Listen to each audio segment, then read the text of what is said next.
Well, I wanted to start back just a little bit, like we always do in a lot of our episodes. And I want to start with you, Jay, specifically first and foremost, because this was your idea originally, and kind of talk about how all of us have actually been roped into this beautiful vision of yours. But like, start from the beginning, kind of what started this booth bingo idea, and kind of how you roped all of us into this mix. Buddy, you're not wasting any time. Normally it's a skinny dip, and here you're just chunky dunking. So yeah, we got started. Of course, we talked in a prior episode that we produced a Pioneer Rodeo, and we went into the space of understanding how do we change sponsorships, how do we really gauge value for the businesses that sponsor, that spend money. I was just on a call today regarding that actually, where, they are starting to leverage their money in a way because they're getting hit up constantly, and they're wanting to leverage their money in a way that allows for actually an expected level of return. It's not solely based on benevolency, even though that's a good thing. It's no longer the sale anymore, or what seems to be the sale anymore. So ultimately, we saw where there's a deficit in vendor booths, and hopefully to make the story somewhat brief, we went to an amazing insurance conference, one of those that, insurance conference, a real special insurance conference, incredibly interesting, where there's a line outside the door. Insurance conference. What do you got against insurance, dude? Not a thing. I love insurance. Love insurance. I tell you, there's three things in the world that I love more than insurance. I love talking to a lawyer. I love discussing prostate exams, and I can't wait for the elections. Yeah. Oh yeah. Insurance. So anyway, on that note, we went to an insurance conference. Cue the laughing card. I was going to say, you can put that in, right? So, Laugh track, yeah. Anyway, so the point of it being, actually, so we went to an insurance conference, and it was really great, actually. It was a wonderful experience. We were one of 20 vendors that were there, and while we were there, we noticed something that was very unusual. We noticed, and much like any other booths that we might have set up or tables that we've set up, the traffic was lackluster, with the exception of this in particular day, where normally you'd get people that come into your booth asking where the other booths are at, right? And the bathrooms. Excuse me, do you know where the bathrooms are at, or anything else that's pleasant more than you? And so, of course, I was always a little disheartening. We didn't want to spend the kind of money or time to kind of play into that space. So we looked at this one individual event, and this entire event for 2.5 hours was slammed. And I mean packed. And it was to such a point that we noticed, and it didn't take long to find out why, of course, was they were playing bingo.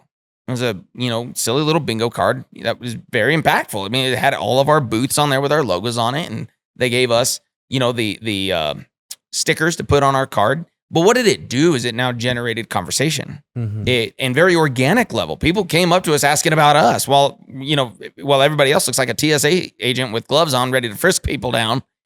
Not in this particular case. People actually wanted to visit and they wanted to talk. And it was wonderful. And out of that, we actually sold tickets to our rodeo. And so it was all because of a bingo game. And so, of course, because we're friends now, and I say now, we've been friends, good Lord. But since we've been friends, you guys were one of my first calls. And I said, hey, I think I got something here. And we did the research to find if there was anything digital out there, and there wasn't. There wasn't anything aside from or independent from a passport program, if you will. And so, again, I called my two of my buddies over here, Andrew and Marcus. And then, of course, I called my best friend, Nick, and we kind of worked it all out to consider hey, this actually might have some real merit to it. And sure enough, out of finding out all the details and the interest behind it, it turned out to actually have some sizable meaning. So not only just your best friend, it's your brother. It's my twin brother. And it's something that you guys have told me before is you guys have always wanted to go into business together. Obviously, you've been doing Triple J, Pioneer Rodeo for quite some time now. Yeah, ever since the dirt bikes, man. Yeah. We wanted to buy a dirt bike when we were kids, and we were plotting ways to be able to find a way to pull our money together. And if, we do this and do that, we're going to share it. We're going to put our money together and we'll go buy ourselves a dirt bike. And yeah, that never happened. Talk about what that means to you, though, Nick, to finally find something. When your brother pitches that idea to you of something, again, booth bingo, right? And kind of, we'll talk more about what makes it different than that original bingo game that was played at that event. But talk about that moment where your brother finally has something and you're like, man, you might have had other ideas in the past, but this might be something I can bite on, actually. I was literally waiting to be like, it's this idea. How about all of them? No, it was really cool. The thing about Jay in particular, being his twin, we have a lot of similarities. We have a lot of, personality similarities as well as differences. And he's been that maverick of the bunch of us. I mean, we have one older brother, which hopefully he's watching this and what's up, dude. But the thing is that when Jay has an idea, he really has a way of wrestling with the idea to exhaustion, and not his exhaustion, the idea's exhaustion. And I mean that as a compliment, because he doesn't know how to say die on the idea. And one of the most amazing things about this one in particular, among others that he's had, and he's had some other gems out there for sure. In fact, one of them we almost went in on almost a year to the day, it seems like, from when we started Booth Bingo. Is that the video screens? The video screens, yeah. And brilliant. And leave it to city ordinances to strike that thing down. I mean, everybody was so excited about this until the city gets involved. Yep. But no, the thing is though, is that he has a lot of experience. He has a lot of experience in running events, and particularly his own rodeo. And so it was hard to ignore that. It was really hard to kind of just pass that off as just another idea. So after some time and certainly discussion with my wife, and frankly, it actually came down to even one meeting that we had with a great leader of Colorado Springs here at the Small Business Development Center. And Jay just simply said, look, why don't you just come to this breakfast and let's just see what happens. And at that point, I was kind of more bought in than I wasn't. And that breakfast was incredibly eye-opening to me, especially given my past and more of a corporate setting and, business development role where I would oversee hundreds of thousands, if not millions of dollars worth of money passing through our company. And I was responsible for a good chunk of that. So I was pretty familiar with what Jay was already talking about. And so when we're at this breakfast meeting and Brandon Eldridge at the SBDC was explaining how he had bought a program already, and it was very attendee-centric. It was built for the attendees, which is not a bad thing. Similar to what Jay was talking about, is that there's a plethora of options out there in the way of conference apps or event apps that are really supporting the attendee themselves. But frankly, they miss the single biggest revenue source of the entire event. Is that and studies have shown this, 90% plus of the revenue comes from that vendor hall. And yet these apps are built for the attendees, not for the vendors, and more so not for the vendors or the attendees to connect with each other. In fact, we were talking about it earlier that a lot of those kind of apps are relegating the vendor hall to a digital brochure where they just simply list the vendors on the page and they tell the attendees where to find them, but they don't do anything to engage them at all. And so really that's something I knew.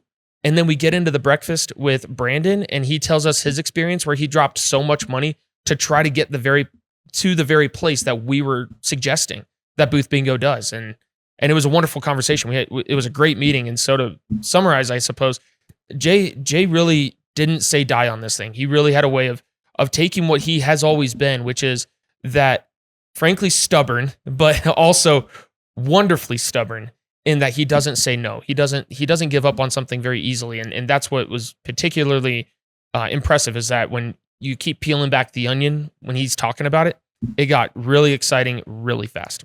Well, and tie that in too, because we're sitting I think we're in your house or near your house somewhere. And I told him, I said, listen, this is going to happen.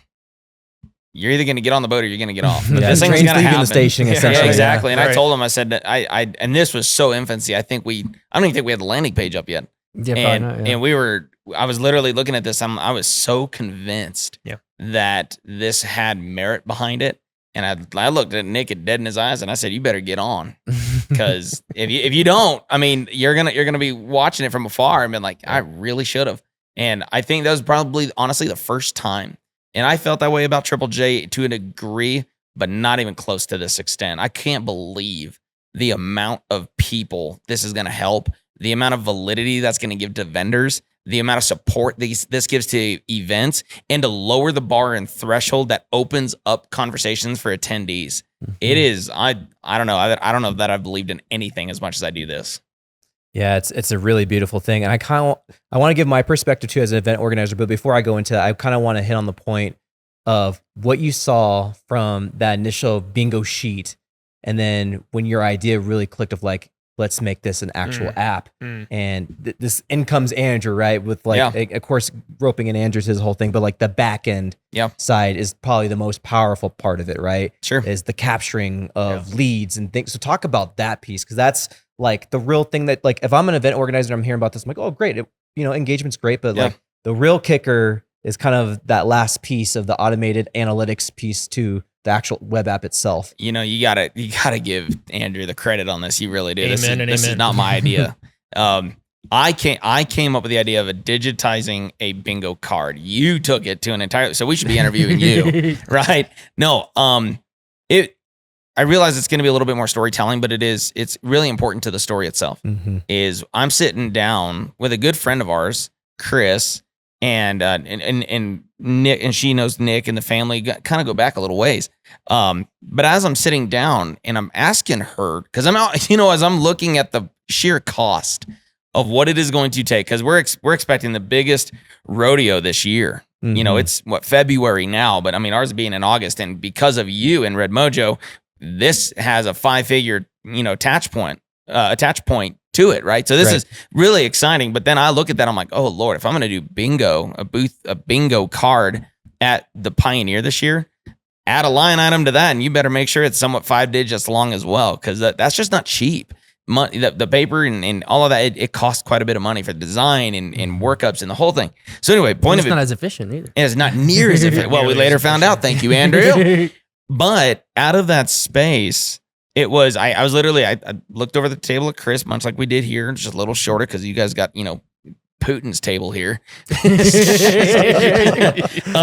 So I was just practicing my Russian dance before you got here. So. You got the hat for it at least. Yes, exactly. That's going to be in the credits. Okay. So, but anyway, so I was literally looking at her. I'm like, what if there's a digital option to this? And she goes, oh, we did something like this for, downtown partnership or whatever. And I tried reaching out and they wouldn't return my call, which, people get busy. It is what it is. That's fine. But that's what caused me to want to look at it. But I was literally just looking for a digital bingo card. I just wanted to be able to apply it so I didn't have to pay the money for 10,000, sheets of paper. So it wasn't until that I called, and then you and I go out to coffee and then late night snacks and apps. Thank you, View House and the crew over there, and the many that follow, of course. Where we're like, sponsoring this event, though. Yeah, we will be there later. But it was so awesome because then I threw it in front of you, and you're an artistic mind. You're actually really, really great about this. And I kicked over the idea, and you're like, what else we could do? You know what else we could do? You know what else you could do? And don't ever tell me that, because I'll buy in on it. And the entire time I'm able to sell this without ever seeing it. Because back to the dirt bikes. It really was that. And so that was a lot of that process, was moving out of the idea of dreamland, realizing that if this thing actually had some metric and motive behind it, now we actually got some stones to throw. Now we actually have some meat on the bone to chew on. And for us, that meant the world, because now it is scratching itches and it's applying pressure in the right kind of way, where it is no longer about doing things for me. It was doing things for thee, right? And I was really excited about it. So you really took a vision, really made it come to life as it pertained to making it serve others. And that in itself was head and shoulders above anything I could have thought about, but immediate buy-in. So I hope that answers the question anyway.